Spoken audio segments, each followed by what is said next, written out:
2026 FIFA বিশ্বকাপের টিকিটের দাম উঠল $11,000। টিকিটের দাম হঠাৎই বেড়ে যাওয়ায় ফুটবল প্রেমীদের মধ্যে ক্ষোভ তৈরি হয়েছে। বিশেষ করে ফাইনালে টিকিটের মূল্য আকাশ ছোঁয়া হওয়ায় নতুন করে সমালোচনার মুখে পড়ছে ফিফা।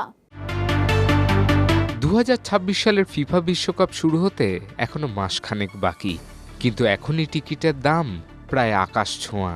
টিকিট বিক্রির চূড়ান্ত পর্বে ফাইনালের সবচেয়ে দামি টিকিটের মূল্য ছুঁয়েছে প্রায় $11,000, যা আগের তুলনায় অনেকটাই বেশি।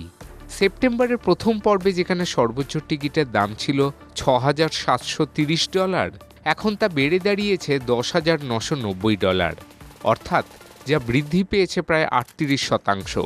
এছাড়া 2 নম্বর ক্যাটাগরির টিকিটের দাম বেড়েছে 32%, যা হয়েছে $7,380, এবং ক্যাটাগরি 3 টিকিটের মূল্য দাঁড়িয়েছে $5,785।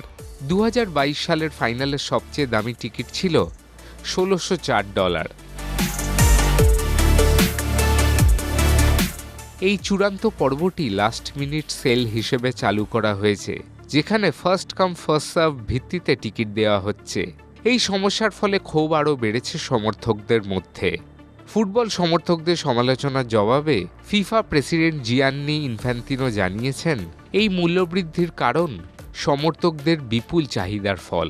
এবার মোট প্রায় 70 লক্ষ টিকিট রাখা হয়েছে, যার মধ্যে ইতিমধ্যেই 30 লক্ষেরও বেশি টিকিট বিক্রি হয়ে গিয়েছে।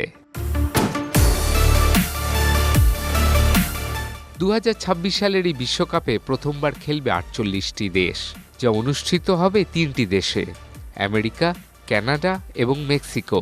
টুর্নামেন্ট শুরু হবে 12 জুন, যা চলবে 19 জুলাই পর্যন্ত। টিকিটের এই আকাশছোঁয়া মূল্যবৃদ্ধি বুঝিয়ে দিল ফুটবল কেন এত পপুলার গেম। দেখুন এই সময়ের তথ্য ও চিত্র প্রতিদিন রাত 9টায় ও সকাল 8টায়, শুধুমাত্র চ্যানেল 1-এ।